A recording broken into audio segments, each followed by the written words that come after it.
Hola, ¿qué tal? Tengan muy buenos días, muy buenas tardes o muy buenas noches, acorde a la hora que estén viendo este video. En esta video clase vamos a continuar con las clases de semiología abdominal y vamos a repasar las principales causas de motivos de consulta dentro de este acápite, ¿de acuerdo? Entonces empezamos con los trastornos de la deglución. Dentro de esto la disfagia. ¿Qué va a ser la disfagia? Va a ser la dificultad para la deglución de los alimentos, ¿de acuerdo? En ese paso, ¿no? Que va a ir desde la boca hacia el estómago, y el paciente no suele referirnos que el bolo se detiene, ¿no? En el trayecto.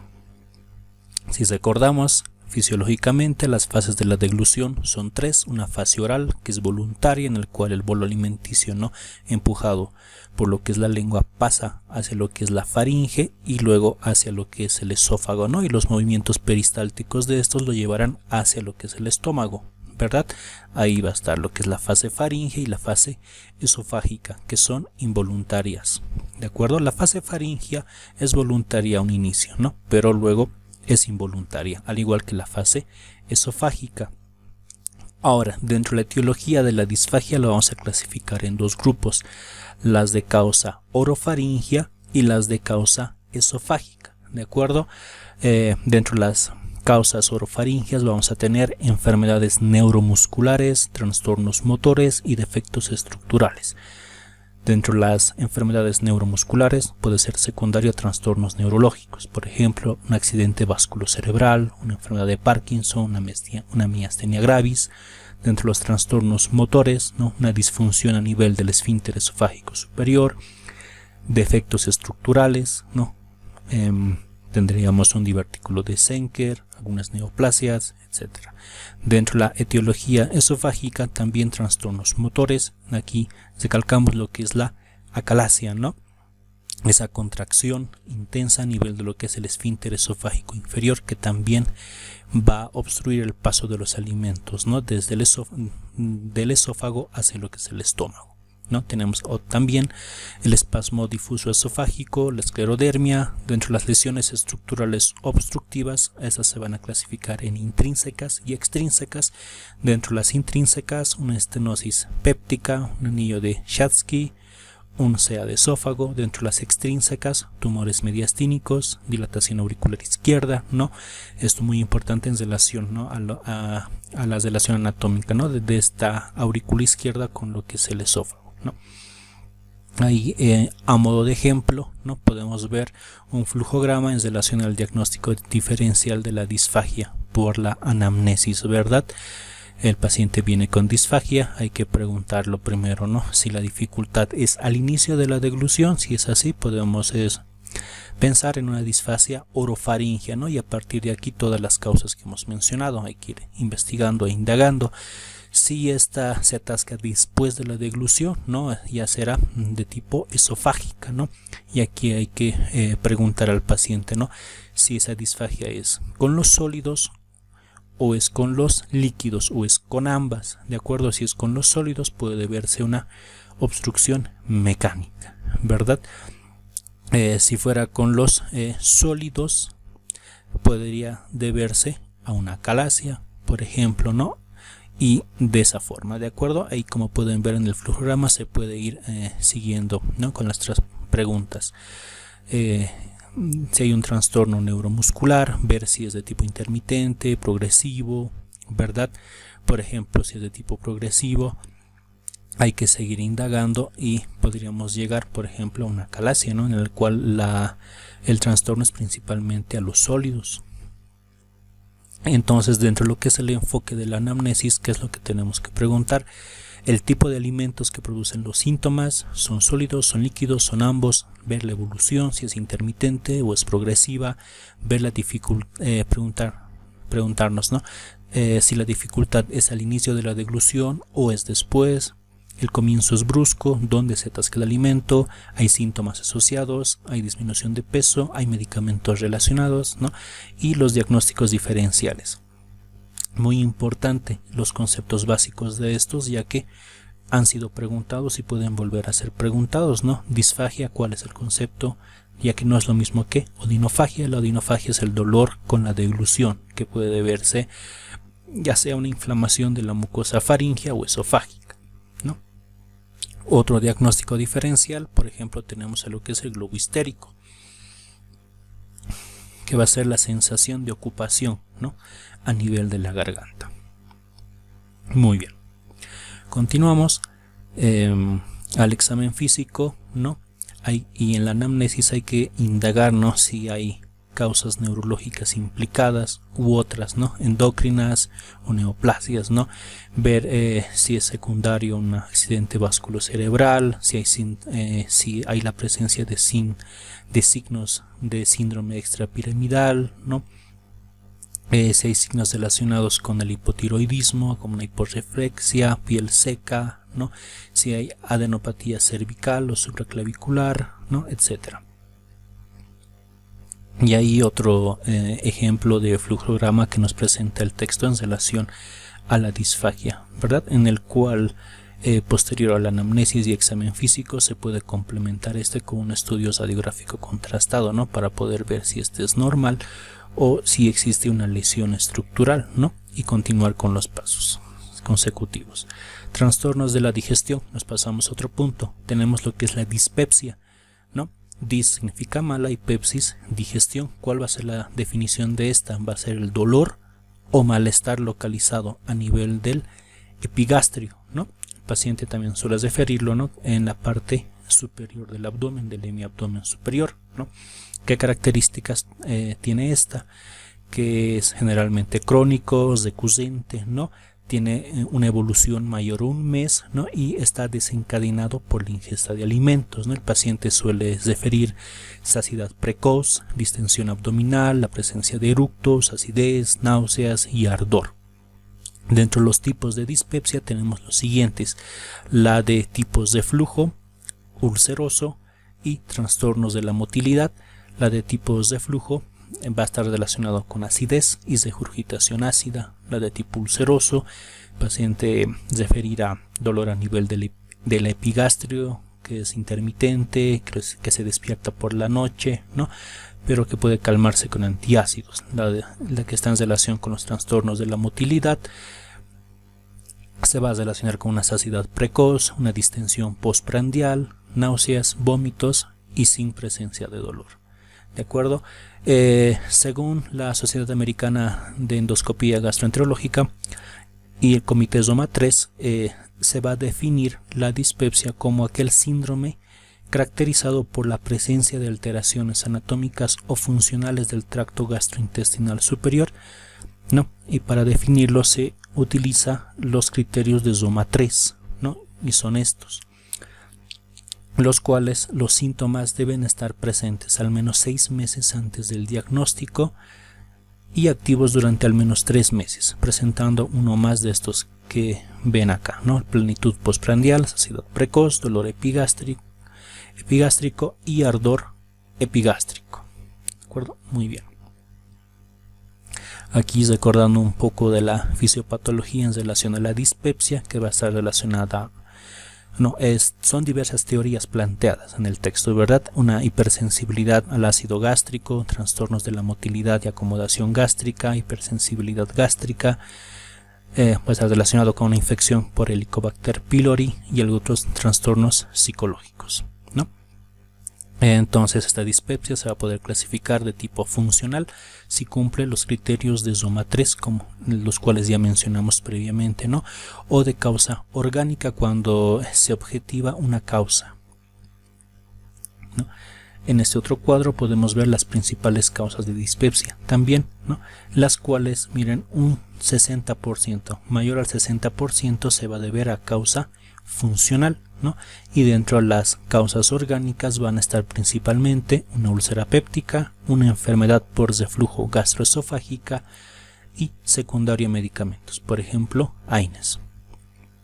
Muy bien, dentro del diagnóstico diferencial vamos a tener lo que es, ¿no?, entonces una úlcera péptica, cáncer de estómago, una litiasis vesicular, una pancreatitis crónica recidivante, un cáncer de páncreas, la parasitosis intestinal, ¿no? Dentro de los signos y síntomas de alarma que sugieren enfermedad orgánica tenemos los siguientes a tomar en cuenta: una edad mayor a 55 años, la presencia de anorexia o pérdida de peso, disfagia u odinofagia progresiva, vómitos persistentes, hematemesis, ictericia, anemia, utilización de AINES, antecedente de fracaso terapéutico, antecedente familiar de cáncer gástrico, antecedente de cirugía gástrica, ¿no? Y si están presentes estos signos de alarma, se puede complementar con una gastroscopía. Muy bien, ¿no? Y aquí tenemos otro flujograma en relación a la dispepsia, ¿no? Por ejemplo, dispepsia, sinergia o ingesta de AINE, ¿no? Hay que ver la edad, si es mayor a 55 años, ¿no? Y si hay presencia de signos de alarma, ¿no? Si ese es el caso, ¿no? Se continúa con una endoscopía digestiva baja, ¿no? Si la edad está por debajo de los 55 años y no hay signos de alarma, hay que investigar, ¿no? Si hay una infección por Helicobacter pylori, ¿no? Y se puede iniciar tratamiento para este, ¿verdad? Y para los síntomas secundarios al reflujo, ¿de acuerdo? Muy bien. Y aquí otro flujograma igual, ¿no? Que ahí lo pueden ver con calma, hacer pausa y es similar al anterior. Continuamos. Náuseas y vómitos, ¿no? ¿Qué será el vómito? Bueno, ahí vamos a poner, ¿no? Vómito o emesis. ¿Qué va a ser el vómito? Va a ser la expulsión oral violenta del contenido gástrico, ¿no? Que son las náuseas, es el deseo inminente de vomitar. ¿Qué va a ser la hematemesis, ¿no? Va a ser el vómito acompañado por la presencia de sangre que puede provenir ya sea del esófago, del estómago o del duodeno, ¿no? Tenemos también las arcadas. ¿Qué son las arcadas? Son aquellas contracciones rítmicas forzadas, ¿no? Que preceden al vómito, pero sin descarga del mismo, ¿no? La regurgitación, ¿no? Es el retorno del contenido gastroesofágico hacia la boca. La rumiación va a ser la regurgitación, ¿no? Seguida de una masticación y deglución, ¿no? Ahí para recordar un poco de la fisiopatología en relación al vómito a nivel del sistema nervioso central, vamos a tener lo que es el centro del vómito, de acuerdo al cual va a estar estimulado por las diferentes aferencias, ¿no? Ya sean mecanorreceptores a nivel del tubo digestivo, del peritoneo, etcétera, ¿no? Una compresión mecánica directa, influencias psíquicas del sistema vestibular, ¿no? Sustancias químicas o exógenas, etcétera, ¿no? Que van a desencadenar una zona gatillo situadas a nivel de lo que es el área postrema, a nivel del cuarto ventrículo, ¿no? Y todas estas van a estimular el centro del vómito, ¿no? Que está muy cerca hacia la porción dorsal en relación a la formación reticular, ¿no? En el tronco del encéfalo, ¿no? Y la respuesta, las eferencias motoras se van a dar a través de los siguientes nervios: el nervio frénico, ¿no? En relación a los músculos respiratorios, ¿no? El diafragma principalmente, el nervio vago y el nervio espinal, ¿no? Y aquí podemos resumir la secuencia, ¿no? El fenómeno de vómito va a estar determinado por un aumento de la presión intraabdominal, más contracciones antiperistálticas, ¿no? De las primeras partes del tubo digestivo, más un aumento de la presión intratorácica secundaria a la contracción de los músculos respiratorios, ¿no? Más una elevación del velo del paladar y cierre de la glotis, ¿no? Recordando un poco de los tipos de vómitos, estos pueden ir acompañados con alimentos sin digerir, por ejemplo, ¿en qué casos? En patologías esofágicas, ¿no? Una estenosis, una calasia, un divertículo de Senker. Puede ir acompañado con alimentos parcialmente digeridos, por ejemplo, en sospecha de una gastroparesia o obstrucción pilórica. El vómito puede ser fecaloideo con un olor pútrido. Por ejemplo, podríamos sospechar en este caso en una obstrucción intestinal, no una obstrucción baja, ¿no? Una obstrucción colónica en fístulas gastroesofágicas. Hematemesis, ¿qué va a ser? La hematemesis va a ser la presencia de sangre junto con el vómito, ¿verdad? El cual el color va a depender, ¿no? Si esta sangre va a ser digerida o no. En este caso, la hematemesis, ¿no? Va a generarse principalmente por la sangre que va a estar por encima de lo que es el ángulo de Treitz, ¿no? Va a diferenciarlo de la melena. por ejemplo en boza de café, ¿no? En ese caso se puede sospechar de un daño mucoso, por ejemplo una úlcera, un tumor, etcétera. Tiempo en relación al vómito, por ejemplo si este está presente en la mañana previo al desayuno, ¿no? Puede estar relacionado al primer trimestre del embarazo, a una uremia, una ingesta de alcohol, ¿no? Un aumento de la presión endocraniana, ¿no? Si es secundario a gastroparesia, ¿no? Va a estar en la primera hora post ingesta. Si está relacionado con la anorexia nerviosa y bulimia, ¿no? El vómito va a ser postprandial, después de comer, ¿no?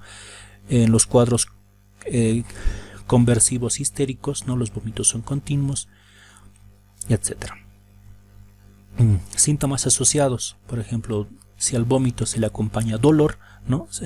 Podemos pensar o correlacionar con patología biliar o pancreática o obstrucción intestinal o apendicular, ¿no? Si el vómito se alivia, si con el vómito hay alivio del dolor, ¿no?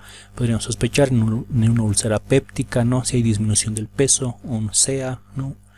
Por ejemplo, si los vómitos son crónicos pero no hay disminución de peso, no puede ser de origen psicógeno. Si está acompañado de vértigos, zumbidos, puede haber patología laberíntica, ¿no? Si se acompaña con alteraciones nerviosas, ¿no? Por ejemplo, puede haber cefalea, alteración del nivel de conciencia, rigidez nucal, ¿no? Podemos sospechar una patología a nivel del sistema nervioso central. Si está acompañado de diarrea, fiebre o mialgias, ¿no? Podemos correlacionar, ¿no? O pensar en infecciones gastrointestinales. Complicaciones, muy importante, ¿no? Suelen ser, podría ser una posible pregunta de examen, ¿verdad? Síndrome de Mallory-Weiss, por ejemplo, secundario, ¿no? A ese esfuerzo violento, ¿no? En relación a las arcadas o un vómito, ¿no? Se puede producir un desgazo a nivel de la mucosa, a nivel de la unión gastroesofágica, ¿no? Ese es el síndrome de Mallory-Weiss. ¿Listo? Otro síndrome, tenemos el síndrome de Boerhaave, el cual es igual, esta es una rotura esofágica, ¿no? Igual secundario a un esfuerzo posterior a un vómito, ¿no? Este se puede complicar con una mediastinitis o una peritonitis, ¿no? En relación al lugar de rotura, ¿no? En el trayecto del esófago, en su porción torácica o abdominal. Por ejemplo, en un paciente que tenga una alteración nerviosa, una alteración, un problema en relación a la alteración del estado de la conciencia, ¿no? Puede aspirar ese material vomitado, ¿no? Y el cual puede complicarse con una neumonía aspirativa. Listo, y ahí tenemos dos gráficos, ¿no? Igual donde recordamos el síndrome de Mallory-Weiss, esa rotura a nivel de la unión gastroesofágica, y el de Boerhaave, ¿no? La rotura esofágica. Vamos a ver algunas situaciones en donde aparecen náuseas y vómitos, ¿no? Pueden aparecer en urgencias abdominales, un abdomen agudo, alteraciones del tubo digestivo, dispepsia, úlceras, en infecciones sistémicas agudas, patologías del sistema nervioso, como ya mencionamos, en el embarazo, en enfermedades cardíacas, en el posoperatorio, etc. ¿No? Vamos a ver lo que es el dolor abdominal, vamos a definirlo, ¿no? El síndrome lo veremos en otra video clase, ¿no? Vamos a empezar mencionando que el dolor abdominal es uno de los motivos de consulta más frecuente, ¿verdad? Las cuales pueden estar relacionadas a enfermedades ya sea de bajo riesgo o a enfermedades graves, ¿no?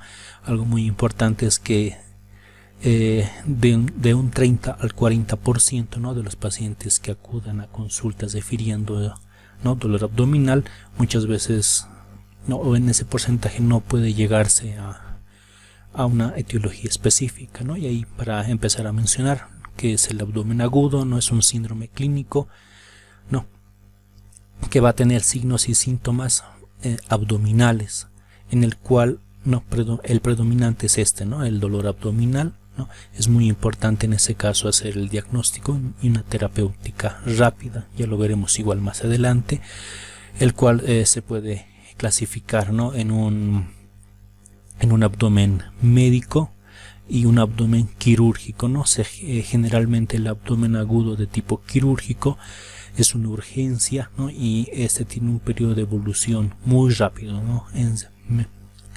Que va dentro de las primeras 6 horas, ¿no?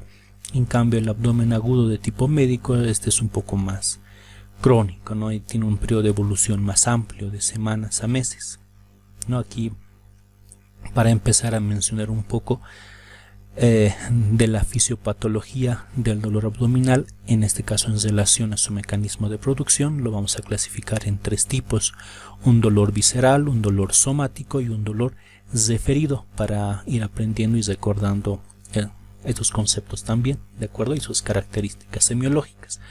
El dolor visceral va a ser un dolor sordo, mal localizado, suele ubicarse en la línea media abdominal, ¿de acuerdo? Son sus características, ¿no? Va a estar relacionado con lo que es el peritoneo visceral, con el estiramiento o contracción de una víscera hueca, ¿no? O una cápsula de un órgano macizo. El dolor somático, a diferencia del visceral, este va a ser localizado, intenso, de aparición brusca, y se va a agudizar con los movimientos, con la tos, con la respiración.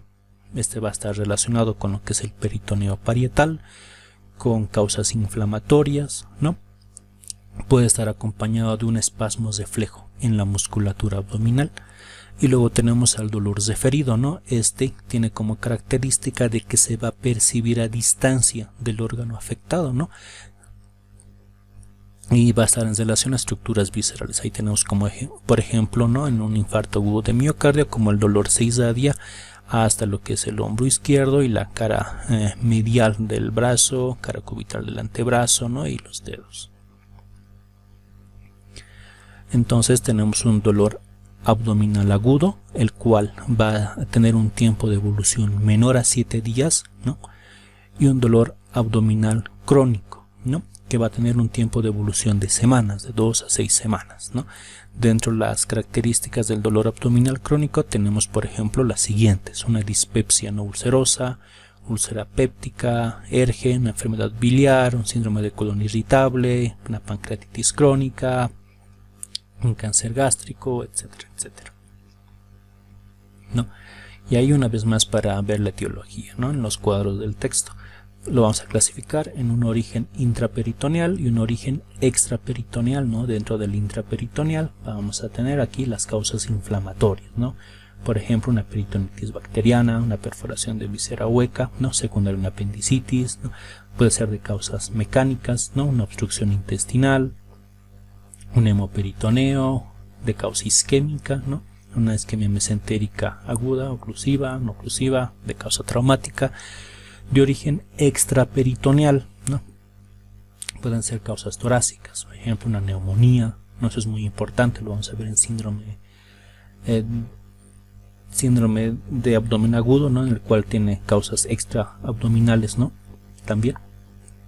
Entonces una neumonía, ¿no? El dolor va a ir hacia lo que son los hipocondrios, ¿no? Está en relación a las bases de los pulmones. Una neumonía basal será una embolia pulmonar, un infarto de miocardio, ¿no? A nivel del epigastrio, causas geniturinarias, ¿no? Una pielonefritis aguda, causas metabólicas, ¿no? Una pseudoacidosis diabética, ¿no? En su presentación, uno de sus síntomas es el dolor abdominal, ¿no?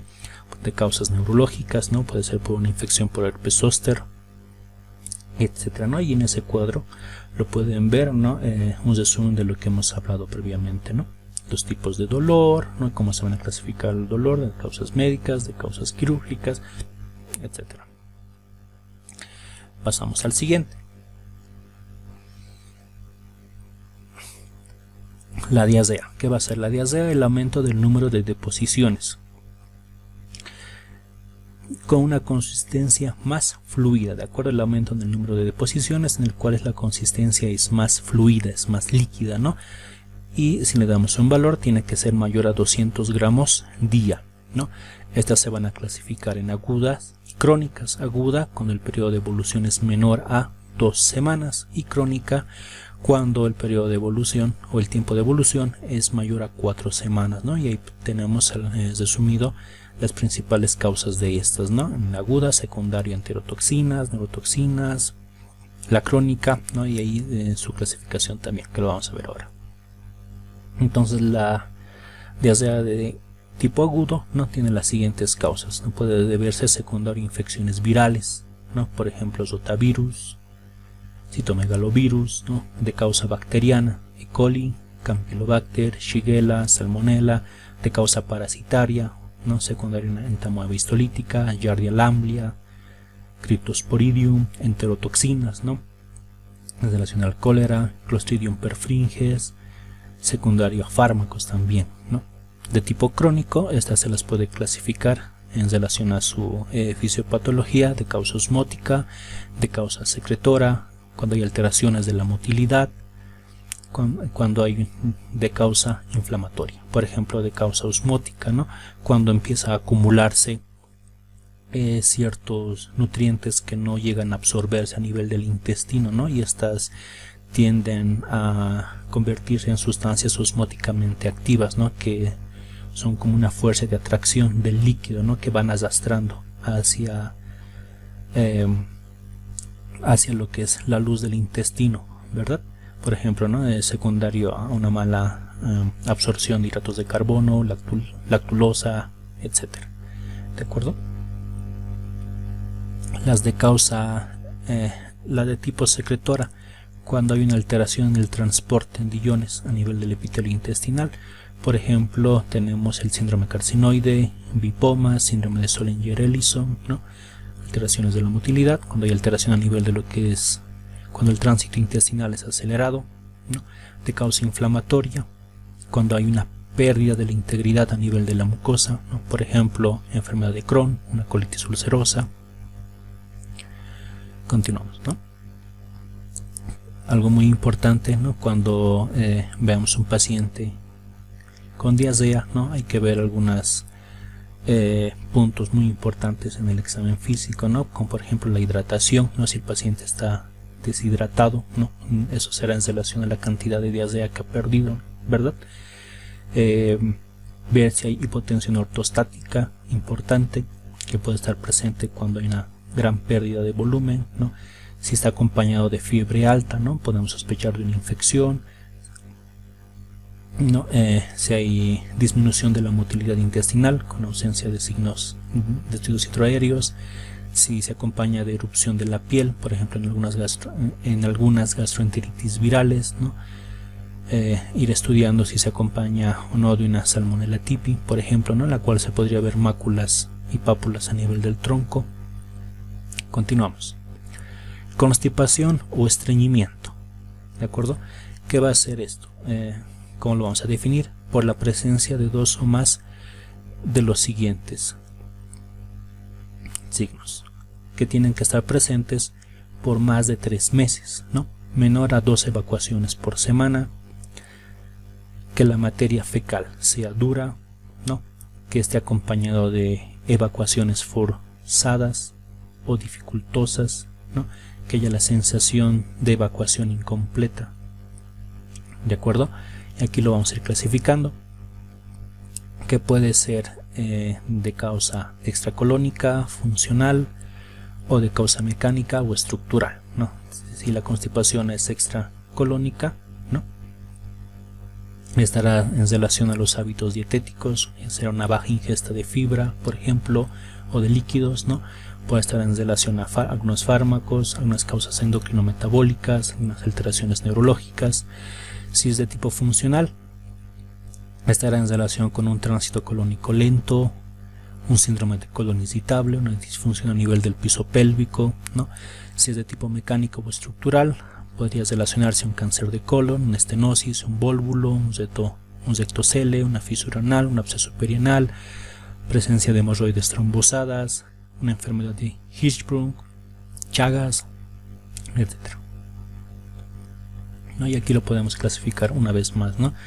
De constipación secundaria, ¿no? Y una constipación primaria, ¿no? La de constipación secundaria, todo esto puede deberse a hábitos dietéticos, como ya lo mencionamos, puede ser secundario a fármacos, por ejemplo opiáceos, anticolinérgicos, puede ser de causa endocrinometabólicos, por ejemplo una hipercalcemia, hipopotasemia, hipotiroidismo, alteraciones neurológicas, ¿no? una esclerosis múltiple, una enfermedad de Parkinson, una neuropatía autonómica, enfermedades sistémicas y estructurales, ¿no? Como ya mencionamos, igual, ¿no? O si es de causa primaria, ¿no? De la seno. Y ahí tenemos una vez más, ¿no? Un bonito flujograma que lo pueden ir viendo con calma, ¿no? Haciendo pausa, que nos va a ayudar a llegar a un diagnóstico en las primeras partes del examen físico. Continuamos, para que no se haga muy largo el video. Estamos en motivos de consulta, ¿no? Va a haber varios puntos que estamos quedando a suelto, que lo vamos a ver en otras futuras videoclases. Trastornos de la defecación. Por ejemplo, ¿no? Se sabe que la defecación es un proceso fisiológico normal, por lo tanto no es normal que haya la presencia de dolor, ¿no? Entonces, si con la defecación hay la presencia de dolor, ¿no? Hay que indagar si este es espontáneo, ¿no? O es secundario a la defecación, ¿no? Ya que este puede ir desde una pesadez, una molestia, ¿no? Hasta ser intolerable, ¿no? Por ejemplo, si ante la presencia de dolor se puede sospechar, por ejemplo, en hemorroides prolapsadas, en fisuras anales, en fístulas o abscesos anorrectales. Entonces, muy importante tenerlo en cuenta, ¿no? Podrían preguntar, ¿no? Por ejemplo, si este se acompaña de hemosagia, ¿no? En este caso se llamará sectosagia, ¿no? La presencia de sangrado a nivel de lo que es el segmento antonorectal, ¿no? Hematoquesia va a ser la presencia de las deposiciones con sangre, ¿no? Por ejemplo, si encontráramos pequeñas gotas sobre la materia fecal, ¿no? Se puede sospechar en una hemorroides o una fisura anal, ¿no?